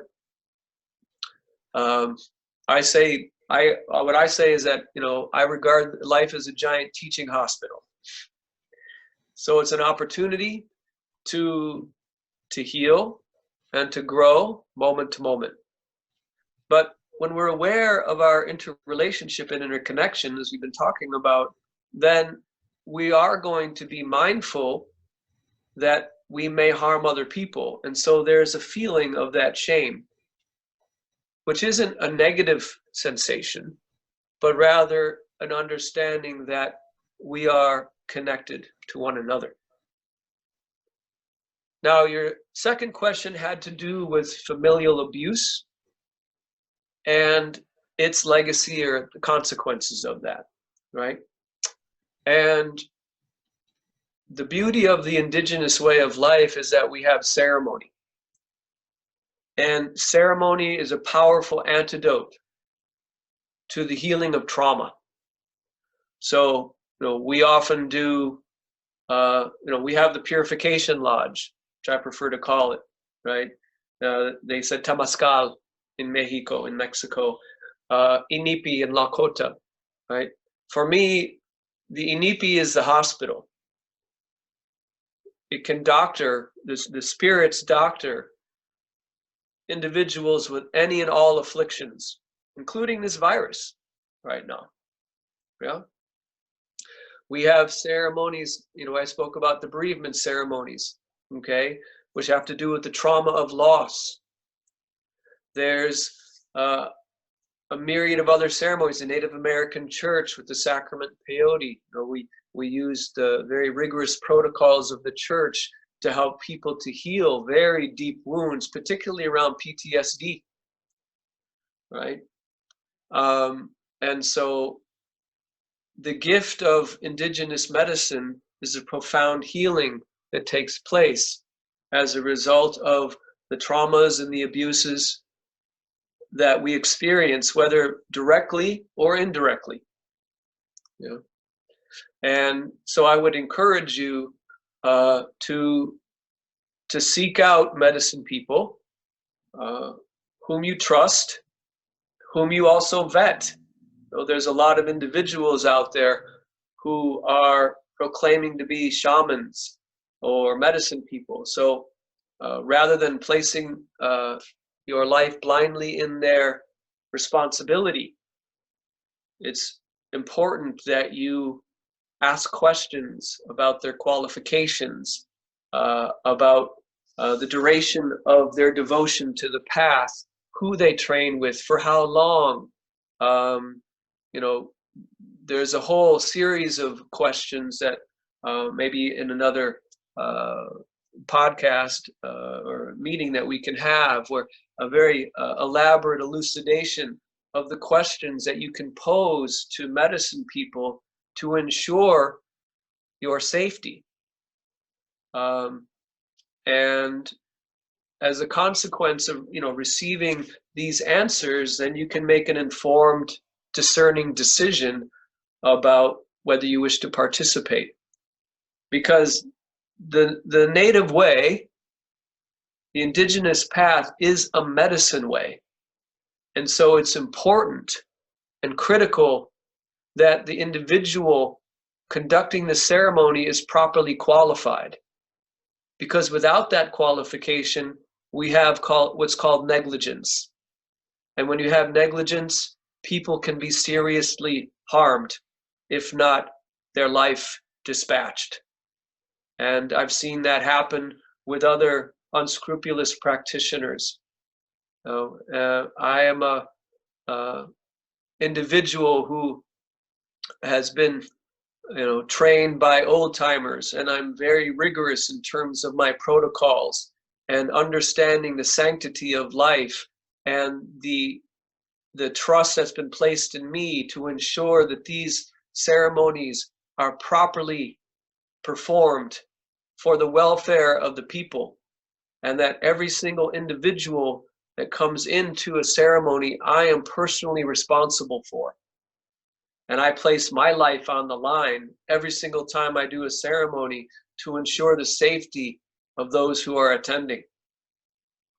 And that's to understand the rigor that's involved with these ceremonial practices, including cacao, for example, including, ayahuasca.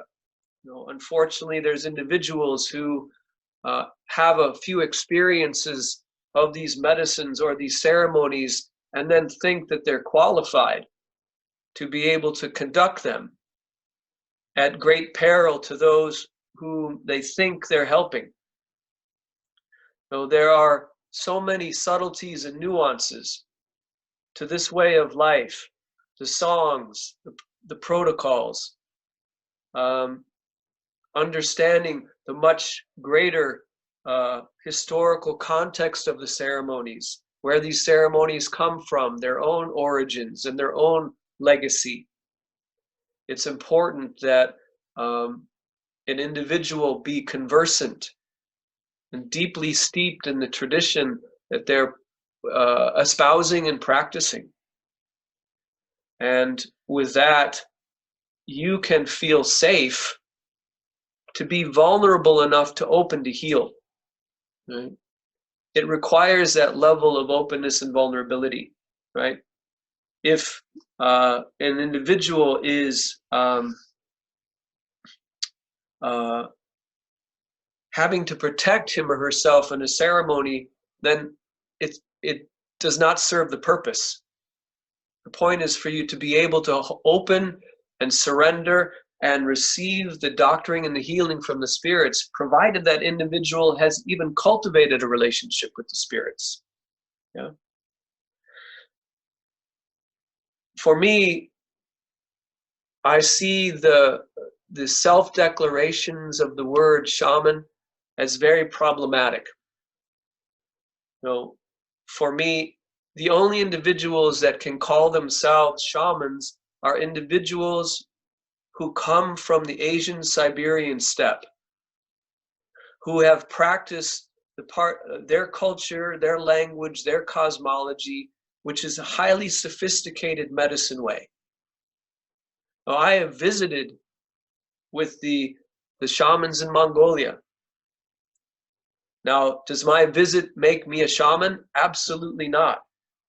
There's a very sophisticated, complex culture that's surrounding their medicine way.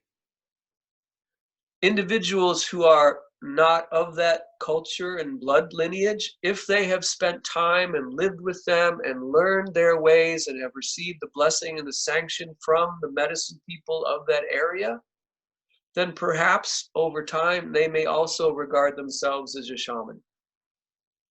but the willy-nilly use of this word shaman is in and of itself another aspect of cultural Western appropriation. And that's part of my intent of my institute as well, is that I'm attempting and espousing the decolonization of shamanism, because it's become a word that's very fashionable, that individuals use to describe themselves. Every single medicine person around the world that I know don't use the word shaman to describe themselves, right? And in fact, the individuals have their own words and their own culture to describe their medicine ways. So if you are learning from a medicine person from another culture, it's important that you understand the word to describe that medicine person from that culture rather than using the word shaman. And actually, there are individuals from other cultures now that are using, medicine people using the word shaman, and that shows how insidious that colonization has become.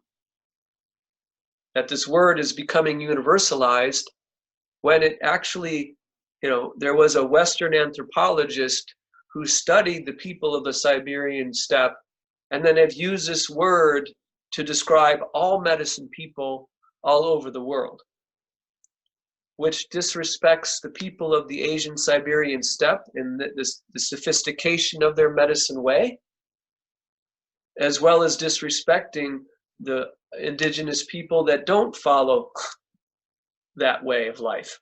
Yeah.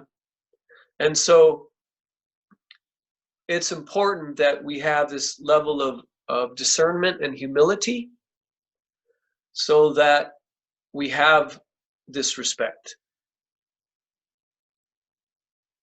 Thank you so much, Chief Phillip. I actually read Marcel Iliade's text on shamanism, and having more conversations with other Indigenous elders, I'm starting to really recognize the appropriation that this text had. And when I first started waking up to my ancestral call, initially I thought that this text was profound, although also understanding that Marcel Iliade is a historian, a Western settler colonized mind. Yep. Yeah, so thank you so much for sharing the wisdom. And if we can talk about this later, but I'd love to learn more of other books that you'd recommend for me to deepen my understanding of all of this. Absolutely. There's many fine books that have been composed by indigenous medicine people and indigenous historians and writers now. That said, we have to understand that the indigenous way is a lived way, an experiential way, an embodied way of life. And so it's not about just reading the books. It's about participating directly in the ceremonies, because that's direct access.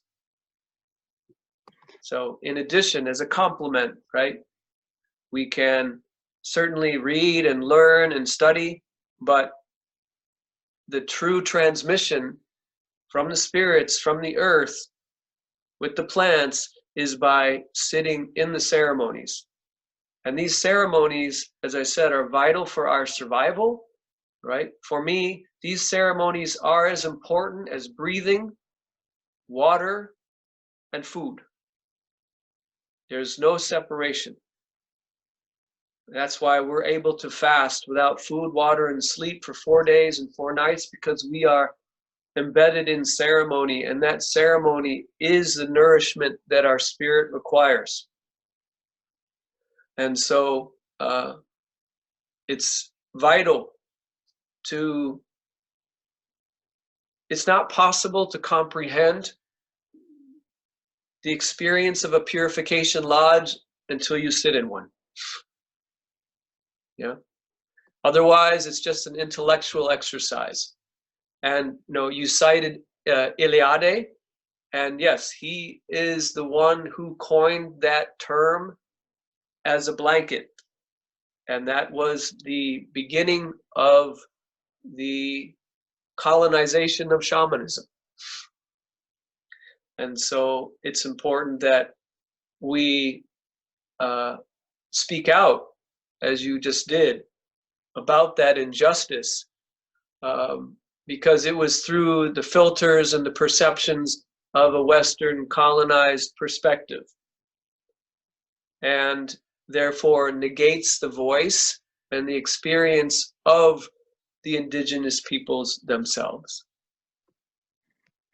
This is such an important topic to discuss, and I took a poll to see if people wanted you back, and it looks like most said yes. So I'd love to do a part 2 with you next week or the week after, whatever's best for everyone. I know you say you have to leave at 7:30, right? Correct. I Yes. do. Yes, so I'm just moderating a little bit. There was a question earlier from Sydney. And her question was, Chief Phillip, you spoke of a certain tribe. I did not recognize the name of it, or the name, if it was specific or sorry, her question, I can't make sense of it, but just wanted to know which people and geographical location about the land, when you were talking about the virus and the people who were being exploited.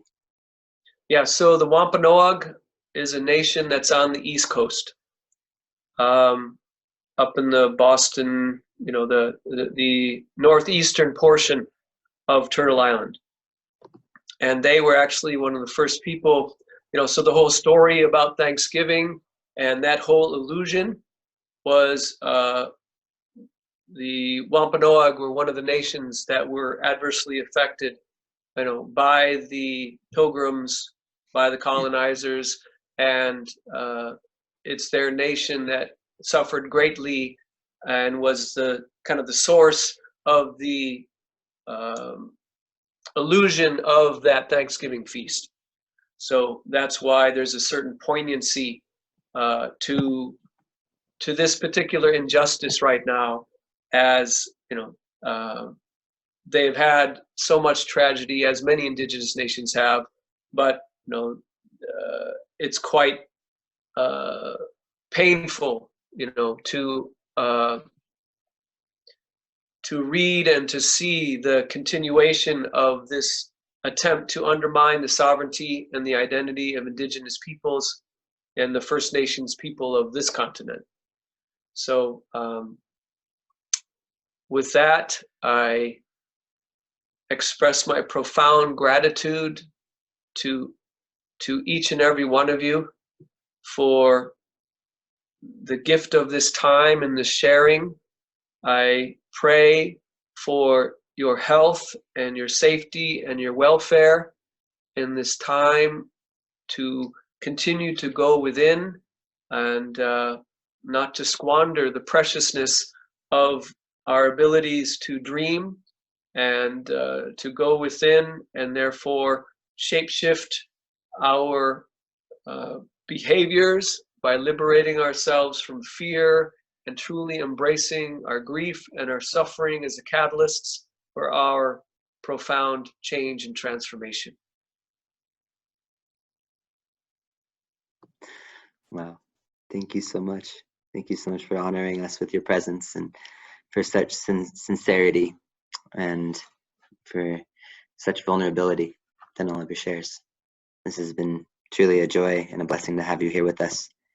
Are you open to, I know you got to go, are you open to answering questions later that I could post to the event page that people may have? Because I know you have to go. Absolutely. Okay, cool. Yep. And individuals are welcome to contact me, if they need any healing or doctoring. I'm still doing things virtually right now, but nevertheless, also if they're interested in participating in ceremonies in the future when things open up, we will be doing a lodge even with the shelter-in-place orders, because this is a medicine way and is very helpful for healing at this time.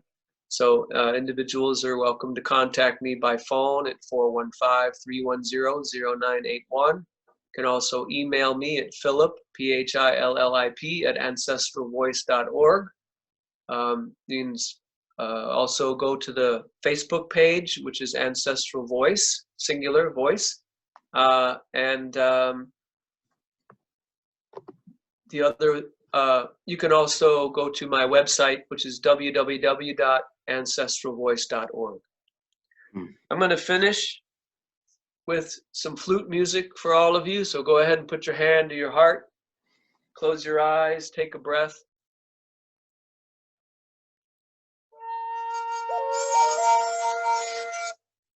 All right, hold on for a second.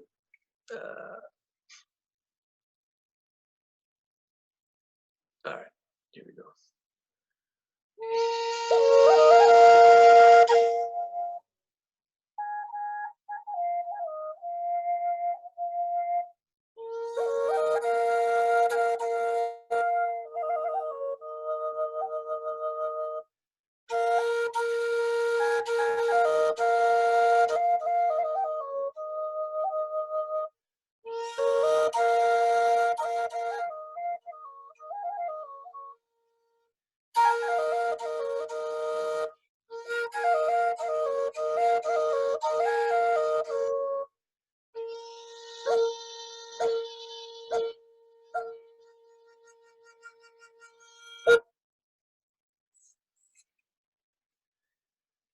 Many blessings to each and every one of you. I look forward to the opportunity to share with you again. Dream well. Thank you so much. Chief. Thank you so much, Chief. We'll see you soon. Take care. Aho. Thank you. Most welcome. Wow, everybody. That was really special. We're gonna stick around for the next 15 minutes.